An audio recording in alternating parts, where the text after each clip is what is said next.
All right, good morning. Hello and welcome to today's NEASC Forum presentation, What's New in College Admissions.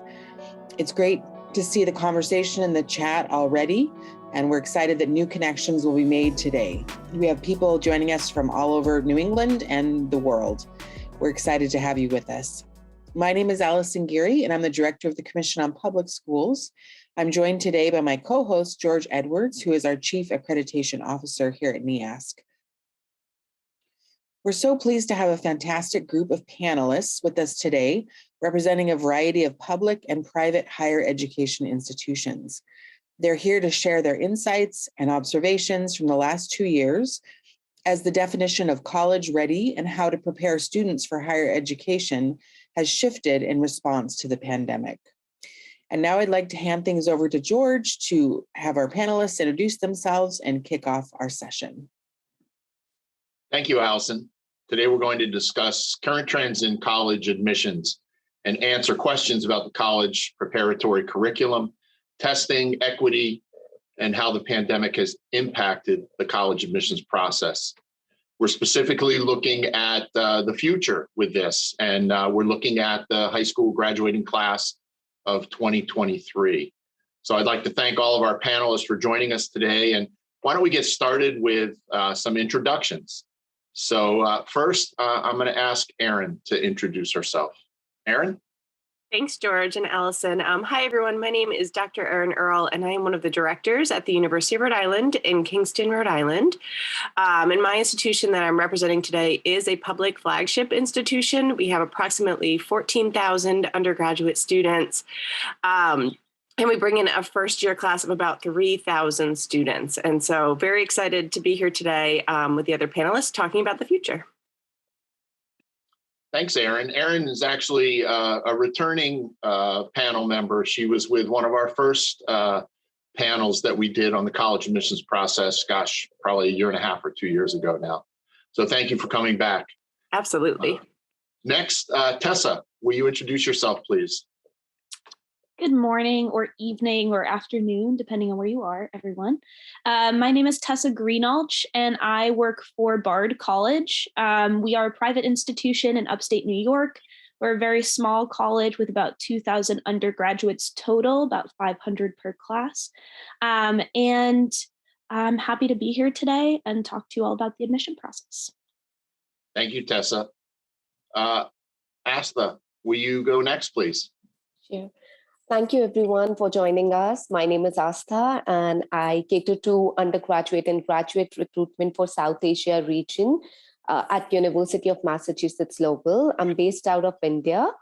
And just a brief overview about UMass Lowell, few exciting things. We are a public research university with 18,000 students on campus and a very high volume of undergraduate students, which is about 11,000 plus. And another exciting thing is we are very closely located to Boston area, which a lot of students are excited about. So this is a brief overview, and I'll just pass it on to the next person. Thanks. And last but not least, certainly, is Mackenzie. Mackenzie, would you introduce yourself, please? Sure. Thank you, George. My name is Mackenzie Murphy. I work in the admissions office at Nashua Community College, which is in Nashua, New Hampshire. We are a very small school. We have about 1,500 students enrolled at our college. Generally, students do earn their associate degree with us, or they can earn a certification, and they'll either earn that or they will take a few courses with us and transfer on to another institution from there. So we offer 4 credit programs as well as non-credit as well. So thank you, George. Thank you. As you can see, we have a very diverse group of panel members today representing many different types of colleges and universities. So we're really excited to get the different perspectives that they bring to the college admissions process. And just to kick things off, I thought we would start with kind of a general question. Again, looking at the high school class of 2023, what changes do you see in the process for those students? So in the admissions process at your college or university, do you see changes for the class of 2023? And if so, what might they be? So why don't we go in reverse order? And if you don't mind, Mackenzie, why don't you get started? Awesome. Yeah. So, so I do think that the pandemic has certainly changed the way that students do look at where they go to college and what they want to do as well. I think that many students have definitely begun to look at the return on investment that they will receive for their degrees. And I think all institutions, especially the two-year institutions, have been forced to rethink how we ensure that our students are more prepared in order to be able to go right into the workforce. And either they do that or they go right on to college, or for those that don't decide to go on to college, the opportunities that we can provide for those students. At the two-year institution level, in specific, we've definitely seen more students that want to lean toward the two-year institutions versus going on to the four-year institutions. And throughout the pandemic, we've definitely been able to provide more of the face-to-face classes. Obviously, students had to wear a mask.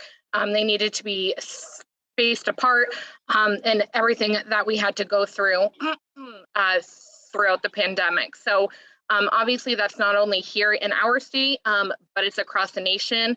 And so I really think that students have kind of looked at what the value of whether they earn an associate degree or a four-year degree, what the value of that will be once they go right into the workforce. So I think we've had to kind of reevaluate the way that we do things, and really reviewing the feedback that we've received from people that do attend our college. We've been able to provide face-to-face class options for students, flex options, online remote options. So we've had a variety of things that we've been able to provide. So students can also meet with an advisor either by phone or on Zoom or face-to-face here at our college. So we've definitely had to really look at the way that we do work with students that are enrolled here at our college. We are a test optional college as well. So students really, they can either provide their SAT scores, they can take a test that will place them into the math and English courses that they'll need at our college, or if they have a transcript from the school that they went to, they can provide that as well. So I definitely think that due to the overall consequences of the pandemic, we really had to reevaluate the way that we do things and really work with students who do want to pursue more of an education once they leave high school. And so again, we've had to relook at all of that. Thank you, Mackenzie. Aastha, what about at the University of Massachusetts Lowell? What kind of changes do you see coming for the class of 2023? So during the pandemic, we did see a spike in number of applications who were opting for no test as an option. So that was one thing. However, it wasn't very surprising for us because we do have that option since 2015. So our students did have that opportunity to choose for no test. Talking about the rest of the application process, from UMass Lowell standpoint, there was not much difference in it. We've been looking at a holistic profile throughout the time frame.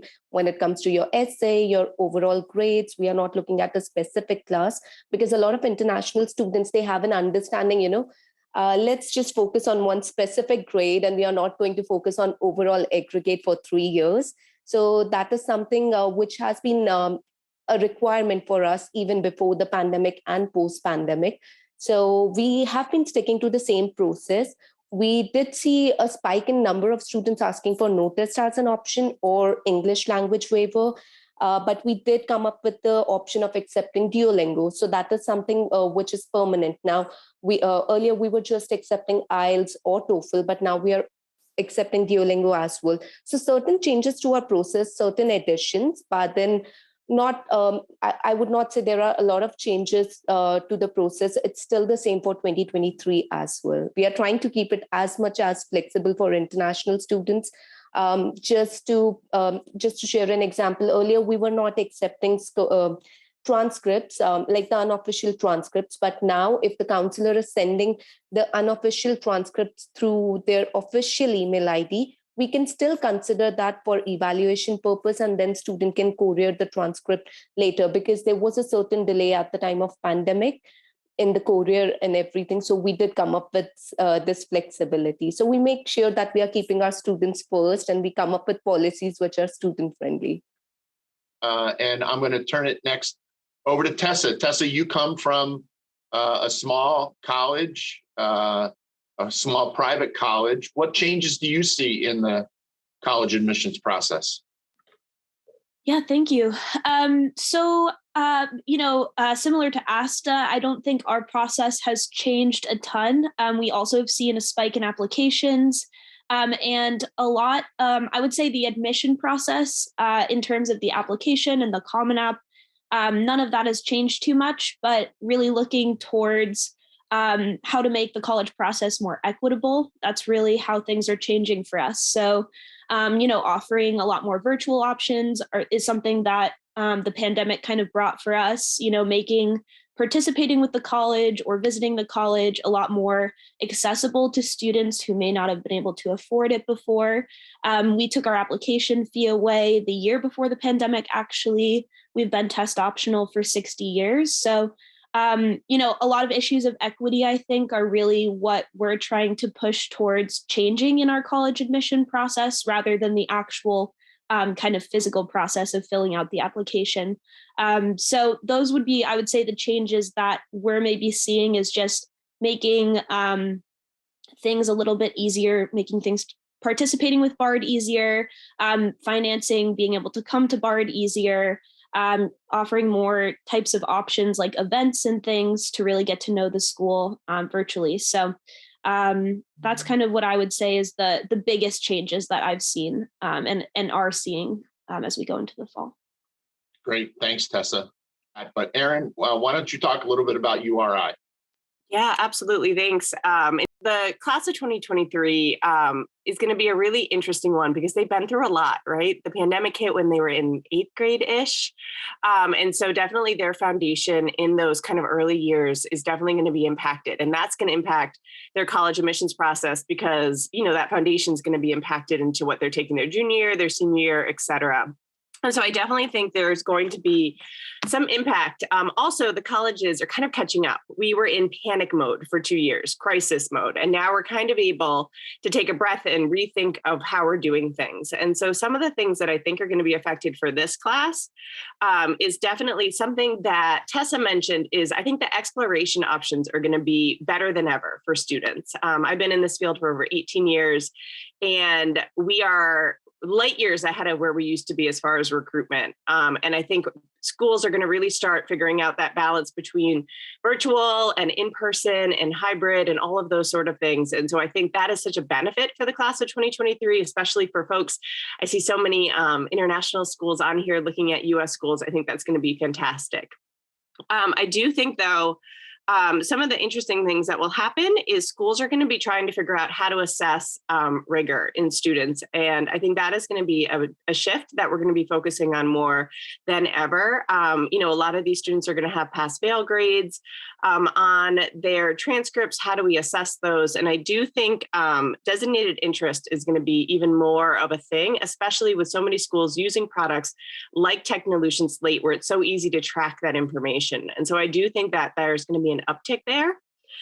I also think it's going to be really interesting to see the post-May 1 shift. And so for those of you who have kind of remembered a couple of years ago, NEACAC, our governing body, went through a lot of changes with the Department of Justice. And I'm seeing that impacted right now, that post-May 1 recruitment for students and how to counsel students who think they've made their decision, but then are now getting new offers. So I think that is going to be a continued shift for the class of 2023.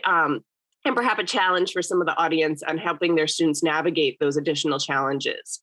And then lastly, I think just a big shift of continued focus on mental health support and making sure that students understand how they're going to be supported, not only through the admissions process, but once they're at institutions. So lots of different areas there that might have some impact on 2023. And then I was also talking to my colleague who works at a selective Ivy, and they were talking about, maybe not primarily for the class of 2023, but perhaps 2024, some schools reintroducing standardized tests. We've all saw MIT's decision. And so I do think that that's going to be something that schools are trying to focus on, basically figuring out how to assess large applicant pools with not a lot of quantitative data. So those are some of my initial thoughts, George, and happy for the discussion. Thank you, Erin. And, you know, I just want to drill down a little bit. You talked about how to assess rigor. And of course, one of the questions that we had in the chat was about standards-based transcripts. And so I'm wondering what thoughts our panelists have about standards-based transcripts versus traditional transcripts, and how their institutions handle that shift that we're seeing taking place in secondary schools. Anyone want to jump in on that one? I can jump in first. My response to this is fairly short, I would say. Aastha mentioned holistic reading, I think, at the beginning of this. This is something that BARD really tries to do, and that language might be a little confusing, but basically we try and take the application into context when we read it. So looking at different types of transcripts can be tricky, but we are really trying to evaluate the application as a whole and taking into context the rigor through both the transcript and the rest of the application, like recommendations and things like that. So it's, I wouldn't say it's harder or anyone's at a disadvantage because from where we stand, we're really trying to understand each application individually anyway. So that would be my response. Yeah, I can add to that too, George, from a perspective of kind of a larger institution that receives a lot of applications. You know, standard, I think the intent is so good with standard-based transcripts. I think we know in this country that kind of how we've done education assessment can be controversial and challenging for students in showing their strengths. So I am very fundamentally into the concept of, you know, standard-based or proficiency-based transcripts. I think where I've seen the challenges come in is with merit scholarships. I think that's something that colleges are really struggling with, of trying to figure out how to make sure that a student gets an appropriate merit scholarship, especially when it is tied to academic rigor. And so I think that is something that institutions like mine and other schools are kind of trying to figure out, because we want to make sure that we're ethical and fair and transparent to the students. But without those GPA metrics and SAT metrics, it is hard to explain to students how they're being reviewed for those, and then also have consistency for different readers across the board. And so I think that does add a challenge for full transparency, and also can also be a challenge as far as, you know, helping compare one student against another student. And that's always been a challenge in college admissions. We're comparing apples to oranges. And I think with those different types of transcripts, that challenge is a little bit greater.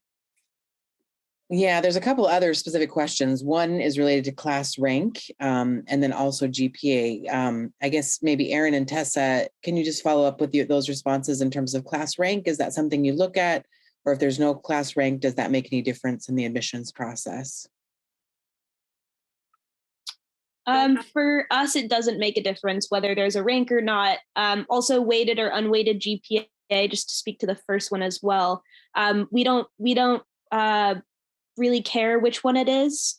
Like I said, we're going to really try and be reading kind of that whole application. So picking up cues from other places, you know, about the information that we might have to fill in is totally fine with us. And, you know, Erin mentioned merit-based scholarships. At our institution, we don't offer those. So that's one of the reasons that we can really look at these applications a little bit more individualistic and not have to compare them so much. But yeah, it's not something that we really prefer or not prefer. And I wouldn't say any students are at an advantage or a disadvantage, you know, when providing these different types of information.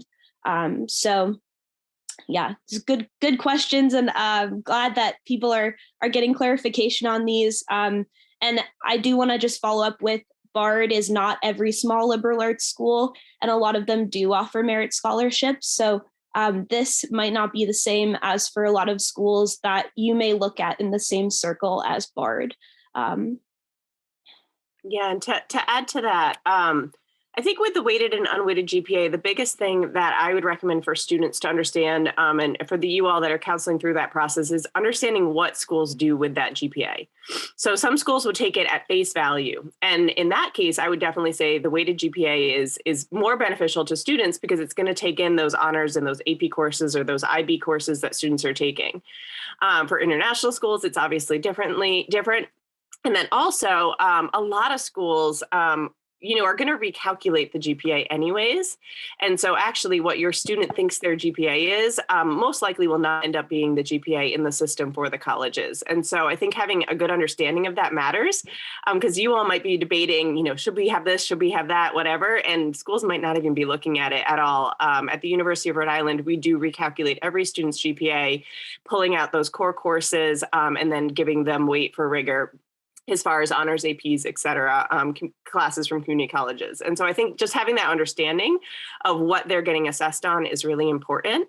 I also see a question in the chat about if a course like a Spanish 1s in 8th grade is on the transcript, et cetera. I think most schools might handle this similarly, but again, that's a good one to make sure that you understand. So for a school like ours, if we see a Spanish 2 in the 9th grade, we're most certainly going to understand that that was in an 8th grade Spanish 1, and that will count, especially for units. But I've actually seen a lot of schools actually put that on the transcript. So they'll have one little line that says 8th grade, and then that course on there so that it can be counted and make sure that it's really apparent that the student took that. And so I think that that's a great question. I don't think that's going to disadvantage a student at most institutions, but just making sure that if, that it's very clear to the person that's reviewing applications what courses the student has taken. Yeah, I'm just wondering, I'm going to turn it over to Mackenzie for a second, because I know in New Hampshire, there's been a real push for competency-based or proficiency-based transcripts and coursework. And I'm wondering what you see at the community college level and what you're looking for in a transcript.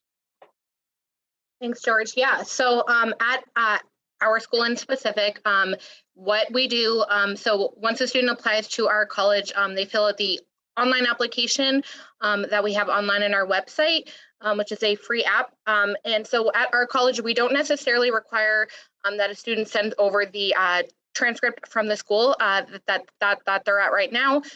But if a student does choose to send that over to us, we do use those to place them into the math and English courses that they need here at our college. So in that case, we will have them meet specifically with an advisor here at our college, and that advisor will review. So let's say they took like a math or an English course while they were in high school.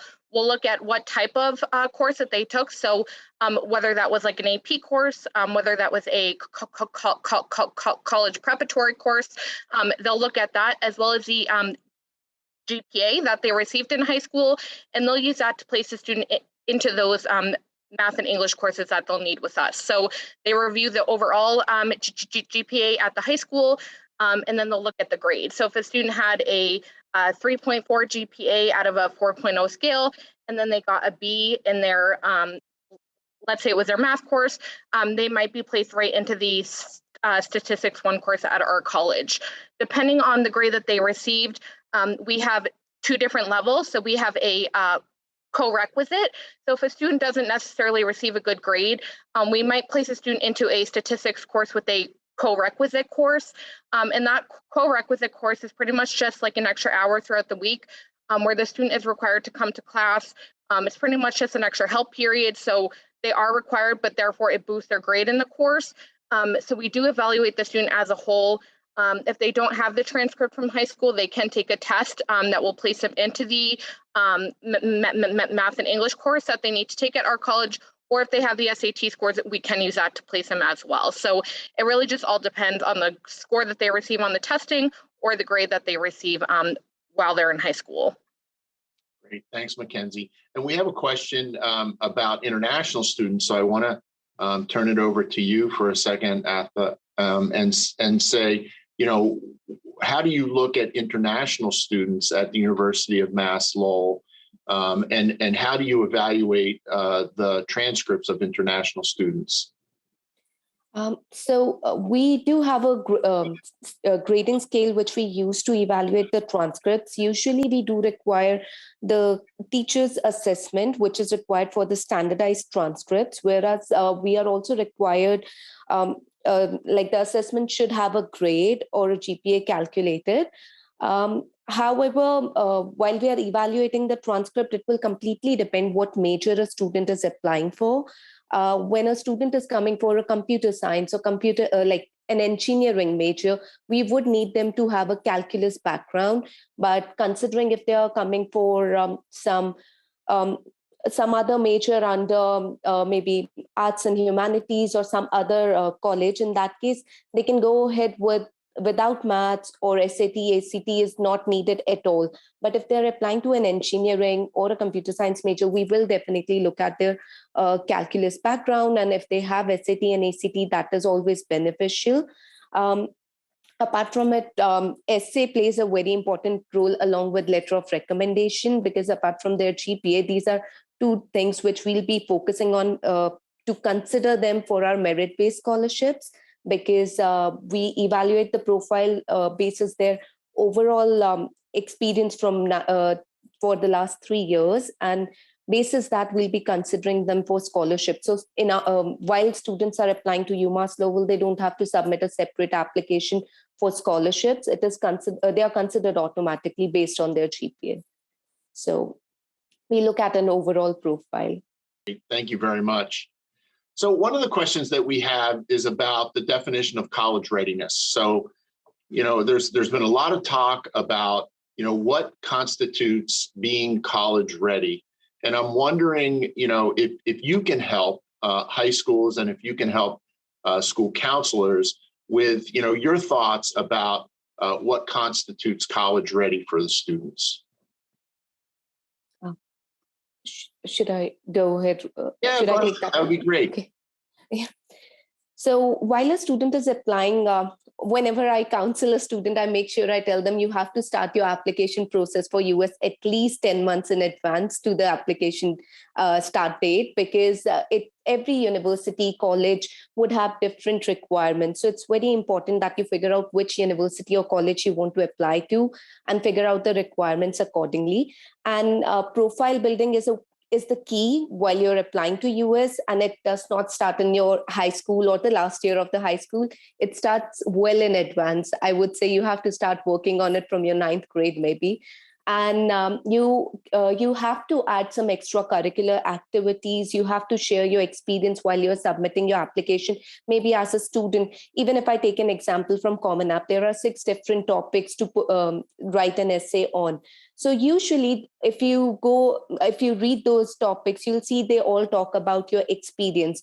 So while you're submitting your application, it's not going to be a 1-year thing. You have to explain your 3 years academic profile, your experience in high school. Maybe you are great at some specific sports. I mean, US universities and colleges do give you an opportunity to participate in so many different sports and be part of different clubs and organizations.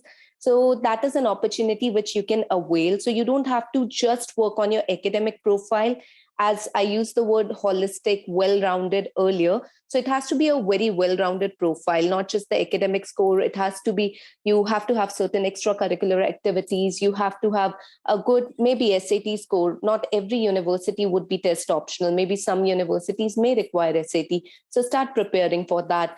Being an international student, you may require English proficiency score. If you're coming from IB school, few universities like us will waive it off till the time you meet the requirement. But most of the universities would require that. So it's very important to plan your application and start working on it so that you don't land up in a chaos. In the last year, you're managing your 12th grade, and at the same time, you're managing different test scores. So it's better that you start planning in advance. And in case you're coming from from A levels or IB, you want to take certain extra credits just to enhance your profile. You want to take an advanced placement test so that you can get extra credit for your specific program. That is something you can look at. And all these factors would help you build a well-rounded profile and will definitely help you get into your dream university, I believe. Thank you, Aastha. And I think it's really interesting that you talk about not only the academic side, but also, I won't say non-academic, but the co-curricular activities, the other activities and the passions that students have that are important as well. I can elaborate on that a little bit too, George, because I think there is a shift there a little bit.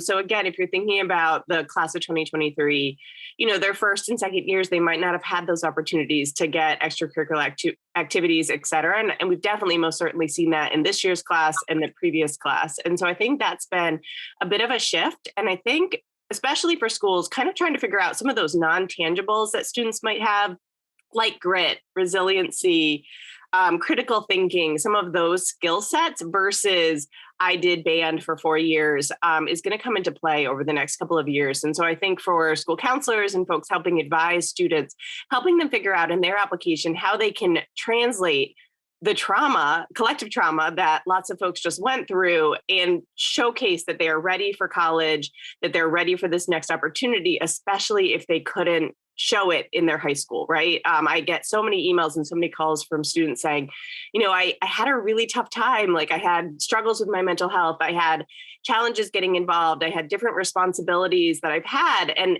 those things are valid in this process still because they've had to be resilient. They've had to overcome things. And those are things that they're going to face differently in college. And so I think, a shift of, going from I did a bunch of extracurriculars and all of these cool things to I had to work through some really tough stuff, and I actually might be more qualified than applicants you saw a couple of years ago is definitely going to be a shift in the process. And I think colleges are going to respond to that. And I've seen some schools doing that a little bit differently. So for example, some of the more selective schools are doing video essays where students get to come in and do a short video where they get to speak to the counselor. And so I think college admissions folks are looking for those connections and those opportunities to learn a little bit more about the student individually versus just their resume. Thanks, Erin. And you bring up a really good point. Students have had a tough time. This class, most of their high school career, they were living in a pandemic. And as they've returned to their schools, to their high schools have had to provide a lot of support for them in terms of social and emotional supports. And I'm wondering if any of you at your institutions have seen this. And if you have, what kinds of supports are you providing for students in the range of social and emotional wellness? So I'll go on this. So at our college, we do have a team. It is called the CARE team. So if a student is in a class and a professor sees that the student might not have dressed as well as they do, or if the student is food insecure, or they might not have a roof over their head, we have a team that will review. So a professor will make like a recommendation to the team, and that team will go through that, and then they'll set up an appointment to meet with that student to talk about what resources here at the college we might have available. So we do have that. We also have the person who's in charge of the student life here at our college, who works with a lot of those people. We also offer free counseling services for students as well. So if there's anything like that they might need, we do have that as well. So we do offer a lot of different things here at our college. We do partner with outside organizations as well. So if a student needs a referral, we will make that referral as well. So we really do try to help them as much as we can. That's great, Mackenzie. Thank you. Anyone else?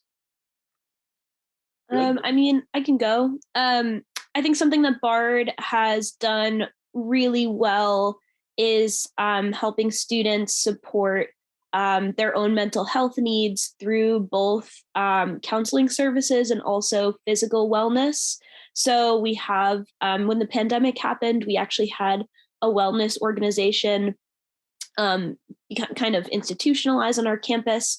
And their umbrella has kind of all the things besides mental health counseling you could think of that would help your mental health. So, if you are food insecure, there's a food pantry. If you want exercise classes to improve your mental health, there are exercise classes. We have an apothecary club if you want to learn more natural-based wellness medicine and things like that. And then we do have free counseling. We've had that for a very, very long time. And we have a lot of student support groups, whether this be more a student support group that's affinity-based, for students who may be facing issues being part of a marginalized community, or, actual groups with facilitators who, work on group mental health, like a 12-step program or something like that. So we do have all of these resources available, and they're becoming a lot more robust as we're kind of coming towards a more normalized pandemic world. And students are, as we've kind of been talking about, realizing that mental health is something that's really impacted them, and it's an important thing, and we have to address that as a college. And for us, that starts right in the application process, looking at what students are talking about and addressing those kind of needs, once they deposit, reaching out to them rather than them having to reach out to us, and, kind of talking to our students and making sure that they're different mental health issues or things like that are getting addressed. So it's definitely been a huge kind of, I wouldn't say a new area that we're kind of pushing into, but definitely something we've had to kind of catch up on really fast and really make a lot of those support programs very robust in a short amount of time. Yeah, I'll just add to that really quickly, George. I do think something to note about colleges' services in these areas is, I think if you have a student that is really struggling or that you're very concerned about, having some of those open and honest conversations with the schools is extremely important. Mental health is the number one reason that students are stopping out or not retaining at our institutions right now for very serious issues. And so I think, being realistic about what supports they are going to be able to get and what that looks like is extremely important for setting students up for success, and also making sure or considering options of something like a gap year or a year of, getting some intensive help, et cetera, before diving into a new environment, having that transition, having different supports, having to transition to different counselors if you're going out of state, and all of those different things are super important to talk about. And even more than ever, because I have never seen anything like this in my time in higher ed. And making sure that the students are safe and secure is probably the most important piece. And so even if a college has great support services on their website or on paper, having some of those conversations about how that's actually going to translate to the student, I think, is essential right now. It's great advice, Erin. Thank you.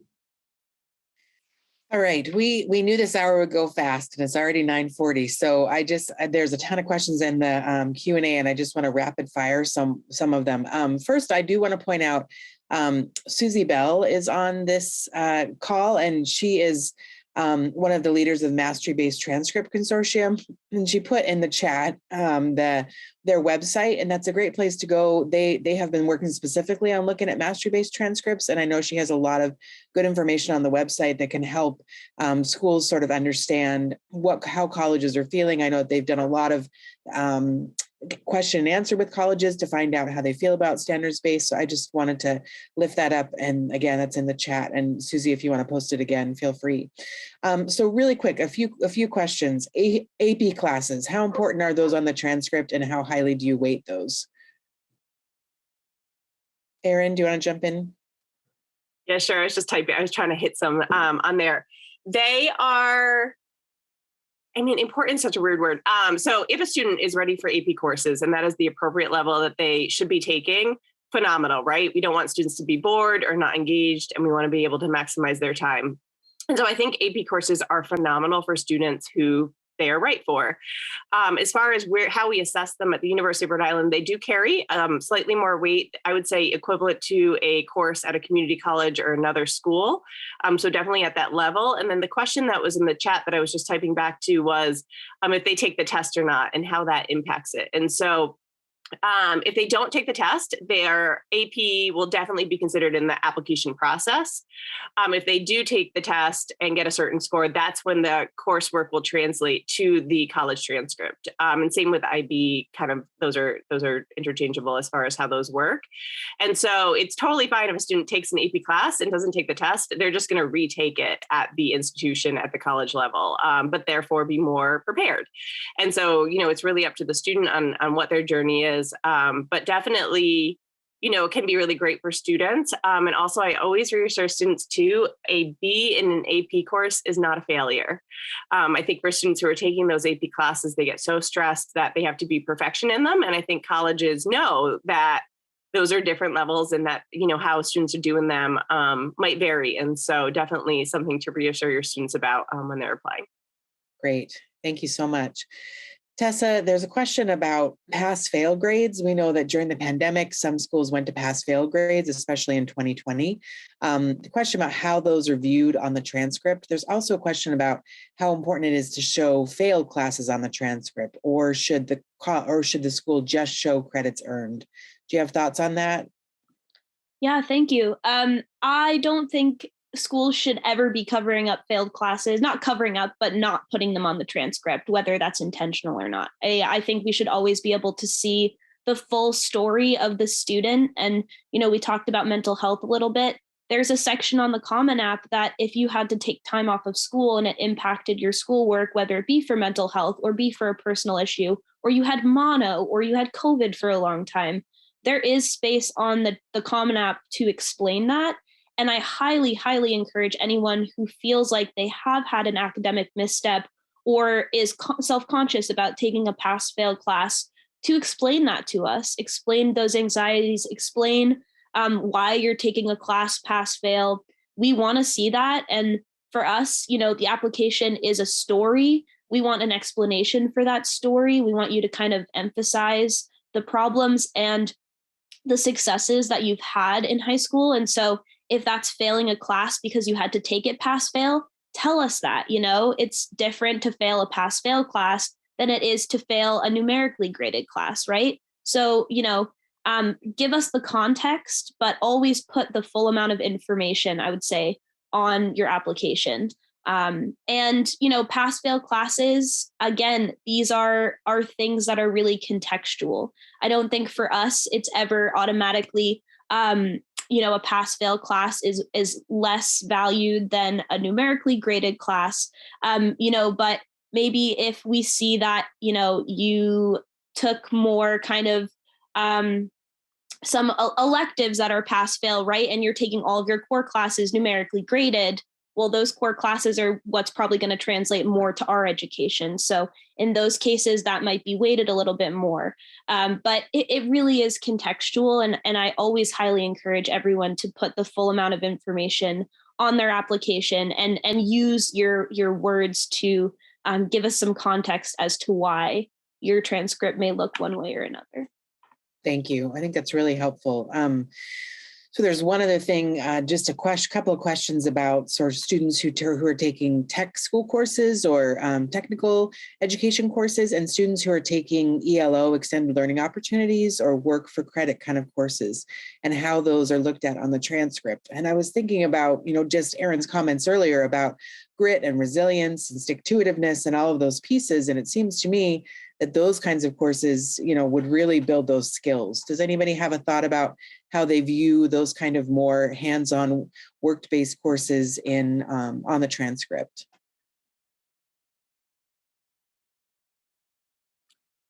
We love them. We think they're great. But we, like I said, I come from a liberal arts school. So for us, having any kind of sense of how skills might translate to the world after college, or how you can build one skill set to support the others that you have, building critical thinking skills, getting hands-on experience. These are really important skills to us as an institution. We have this saying, we like to call ourselves the engaged liberal arts and sciences. And this is because for BARD, you learn a lot of theory, you do a lot of reading, but we really encourage you to get involved with organizations off campus and, organizations that work with us to put those skills into the real world. And so taking classes that are more technical based or the ELO classes, we love to see that. We love to see that you're building all sorts of skills, not just skills like in your mind. So, yeah. Great. Thank you. Thank you so much. So I know. Sorry. Oh, go ahead. Yes. No, I was just going to add from UMass Lowell's point of view. We do receive quite a few tech, applications from tech courses, and we do accept students from that background as well, because most of the tech courses are elective for us, and we do get a lot of applications and we accept students to our program. I want to switch gears a little bit because I know, one of the areas that a lot of colleges and universities have been working on quite a bit, as well as K-12 schools, is the area of equity. And so I'm wondering if you can share with us a little bit about the work that your institution is doing to build a more equitable, diverse, and inclusive culture in your school community. And maybe Mackenzie, we can start with you, and maybe we can just go around the Zoom room and get each of you to weigh in on that. Yeah, so here at our college, we do provide everyone with the best opportunity to learn the way that works best for them. So let's say a student has like a 504, or if they have an IEP in high school, we do have a plan here that's known as a RAP plan, which is a reasonable accommodation plan. So if a student needs more time on a test or needs to leave the room to take a test, or if they need like the professor's notes, that sort of thing, they can put on a RAP plan so that they do receive those extra accommodations that they need. So for those students, we do provide that. For students that might be more or less like underserved students, we also have a food pantry here at our college. So if they do need anything like that, we do have that. We also have clothes available. So if a student lacks clothing, we do provide free clothing as well. So we have a lot of different things. Maybe we have like an international student or a non-native speaker. We do offer ESOL courses. So if a student needs to improve their language, we do have that. We have a multi-cultural engagement club where non-native speakers and international students can also engage with one another. So we do provide a lot of different opportunities for that as well. Great. Erin? Yeah, absolutely. At institutions, I think this has been there's been a couple things going on the past couple of years, right? And I think the most exciting part about working at a university that really is all about access and educating the public is we have been able to have some tough conversations and really look at our policies and procedures to see how we can do better for all different types of diversity to increase our equity and our inclusion. And so we've really been focusing on, building the knowledge base of our faculty, staff, students to be able to help and support students, really reflect on where we do well and where we need to improve on, and then create action plans to be able to implement those. And by action plans, I mean strategic action plans with funding behind them and working them into strategic plans. So like at URI, we have a very new, exciting president that came to us from Monash University in Australia. And he's very focused on making sure that we are, not just helping individuals, but helping like all students in a very broad-based way be welcomed at the university. And so I think that's been a really exciting shift as well. Due to some very unfortunate circumstances in our country. But I do believe that universities are, really focused on trying to help students be successful and make sure to put in those mechanisms in place to be able to be integrated into the campus community. Thank you, Erin. Yeah, Aastha. Yeah. So at UMass Lowell, we strongly believe in inclusion and diversity. We do have 2 ongoing councils of diversity and equity and inclusion, looking at different aspects of campus life. So we make sure that our students, international students or domestic students, they they do feel involved, and they do get all the opportunities which can help them get better outcomes once they graduate. So we make sure that we are helping our students at every step as and when required. So that is something we take pride in. Thank you. Tessa? Yeah, so I would say, speaking from maybe coming from a private college, I think the real push for equity right now is in the financial aid process. For all of us, obviously private schools are more expensive. We don't have the same aid opportunities as state schools do. And so really looking at how we can make that process more equitable and offer more financial aid opportunities to students who otherwise wouldn't have had the opportunity to go to college before that. So just kind of, I would say generally in the private college sector, that's really where this emphasis is. But for BARD in particular, this is something that is part of our mission. It always has been. Equity and inclusion is something we've worked really hard for, not only on our own campus, but within America and internationally. We are part of a huge international network. Four campuses within that we really identify with, and those are all in places where you wouldn't find other liberal arts education, like Berlin, Germany, or Palestine, or Kyrgyzstan.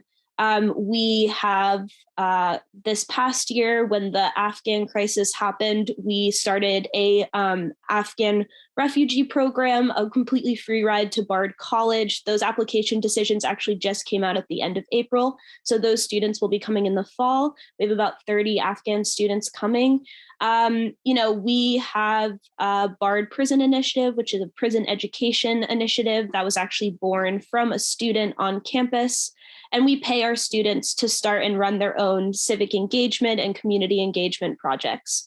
We have tons of affinity groups on campus and lots of spaces outside of affinity clubs for students who are part of marginalized communities, that they can go and they can have shared experiences and talk to other people who they might identify with about those experiences and come up with solutions, or just have a safe space. So if you're looking for a school that's really geared towards these ideas of inclusion and equity and social justice, just BARD as an institution, I would say, is really always been geared towards those ideas. Yeah. Great, thanks, Tessa. Thanks, Tessa. I wanted to, in the Q&A, there's a question that's been there for a while from Jorge Laguna from San Pedro Sula, Honduras. And he's just talking about the difficulties with the financial aid, for students that are coming from international locations, and the difficulty for parents to pay for the education. I know this is something, and you just completely addressed it, but is there any other thoughts, Aastha or Erin or Mackenzie, in terms of financial aid or funding that's available for international students? At UMass Lowell, we do have merit-based scholarships, as I mentioned earlier, but I recommend students who are looking at a full tuition fee waiver, or like a complete exemption from the tuition and living, to look at certain external funding, because there are certain external scholarships available to international students. They can check with various government, I would say, websites like Education USA, or they can check in their country what are the external scholarships available for a specific university, because at times there are some scholarships available just for a specific university or program. So that is something they can check online. Yeah, I would add too, I actually asked this question to one of our amazing counselors that works with international students, Piotr, and they actually wrote to compliment the counselor from that school, because it is his opinion, one of the best in the regions. And they said, really for a lot of institutions, it's focused on those merit scholarships and figuring out what options are going to be available to students in that sense. And so, for international students, that piece of the U.S. federal financial financial aid is not always something that's considered. And so looking at how schools can support through merit scholarships, what that means, how long they'll have them to make sure that they're not going to get here and after 1 year not have that funding, and having some of those conversations. But I would say a lot of institutions do have very specific counselors that work with students coming from outside the US. And I cannot tell you enough about how much they get excited about connecting with counselors like yourselves or students to work through that. The folks that work in international recruitment are there for a reason, and they're so passionate. And I think that's been another huge uptick from the pandemic, is the options that we're able to offer students to see campus virtually and not have to come, but also to connect, in Zoom one-on-one, to get some of those questions answered about what is that actually going to look like for families. And then of course, as other folks were saying, the external scholarships, and then also looking at what their home country can offer. But I think that that's a huge piece and extremely important. And also an area that I think college admissions can and should be looking at, as far as how can we support these amazing students that want to come and study at our institutions, because they bring such value and depth and opportunities to our campus communities. And so I think that's an area too that we need to look at as an industry, of how we can better support students financially, with the challenge of not having that financial aid to backfill. Thank you so much. George?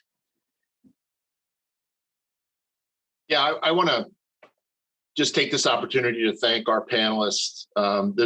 As we said, this hour is going to go by very quickly, and it has.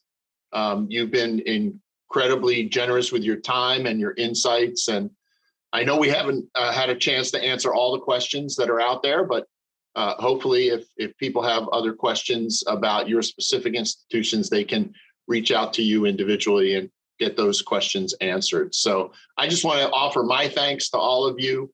I hope you have a good rest of the school year, and I'll turn it over to Allison to close up the webinar today. Thank you all. Thanks, George. On behalf of everyone at NEASC, I'd like to thank the panelists once again for joining us today, and thank all of you for your thoughts and comments. We hope you have time to share your ideas on social media. Use the hashtag NEASC Forum when you post. This is the last webinar we'll be presenting this spring, but we'll be back in the fall with new topics and guests.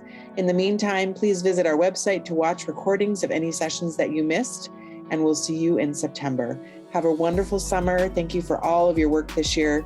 We know it was a crazy, difficult year, and we support you and with you, and encourage you to reach out to NEASC staff if you have any specific questions about the NEASC process or where your school is in it. Thank you so much again to our panelists, and have a terrific day.